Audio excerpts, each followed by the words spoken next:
All right, everybody. Got 8 minutes. I think I want to talk about Moses. I'm getting drunk, so I think I'll talk about Moses. Um, but more specifically, I'd like to talk about Sodom and Gomorrah. Right.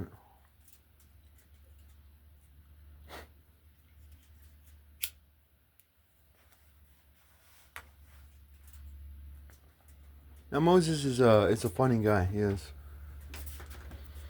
If you look at how Moses described himself when he was in Egypt, Moses described himself as this fiery Jew. He was this fiery Jew, and he wanted freedom for his people. But in his search for freedom for his people, he wanted justice, and so he saw two Jews, and one Jew was abusing another, and he was like, "Hey, that's not cool, man." And the Jew who was abusing the others just obviously started abusing Moses, right? And he snitched on him.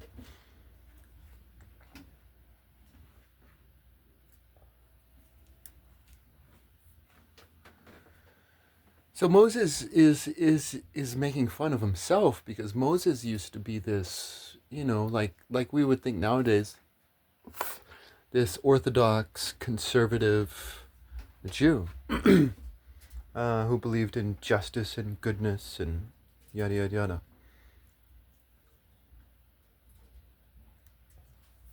Right, but then Moses gained wisdom, right?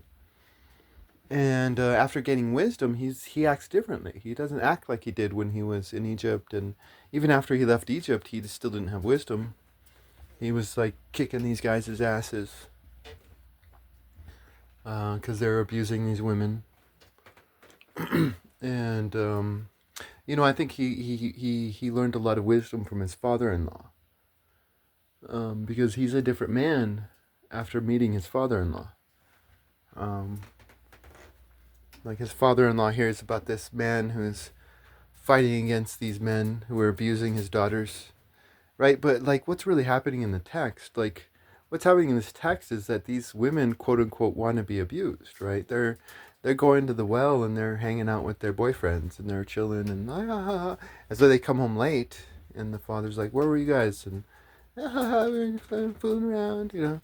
And then he sees this injustice happening, and he's this fiery justice Orthodox conservative Jew, and he kicks their asses, right? He feeds their sheep and brings these girls home early, and he's like, the father and like is like, holy shit, like I want this guy as a son-in-law. um,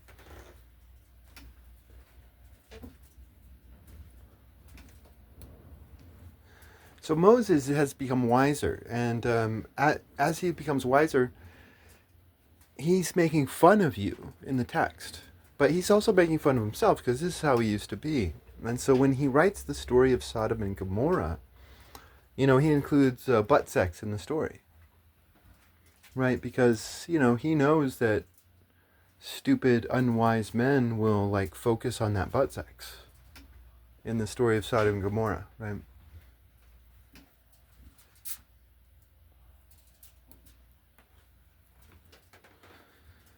So, but here's the thing: like, if you have a legal ear, right? If your ear has legal properties, then when you're listening to that story, what does he say? He says that these Sodom and Gomorrites wanted to lay hands on these angels. They wanted to like that's the real sin according to Moses. Like law should not lay hands on the people. And in Sodom and Gomorrah, the law was laying hands on the people. And you should not do that because people should be free.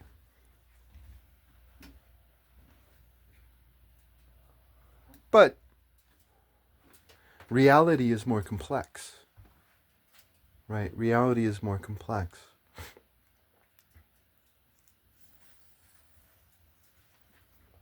Because what happens after um,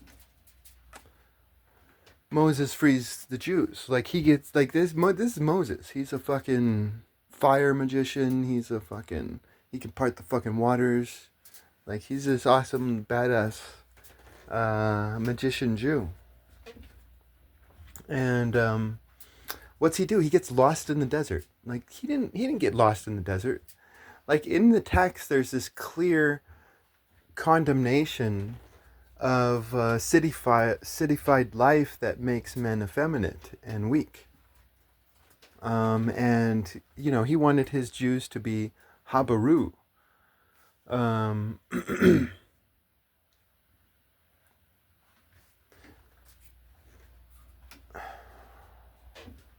so he pretended to get lost in the desert.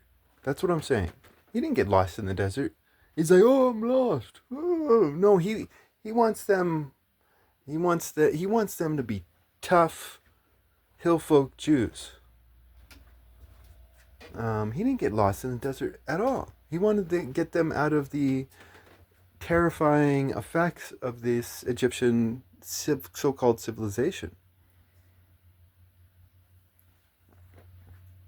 And so what did he do? What did he do? He laid hands on the Jews by lying to them. He laid hands on them. Right? And that's exactly what the angels did to Lot. They laid hands on him.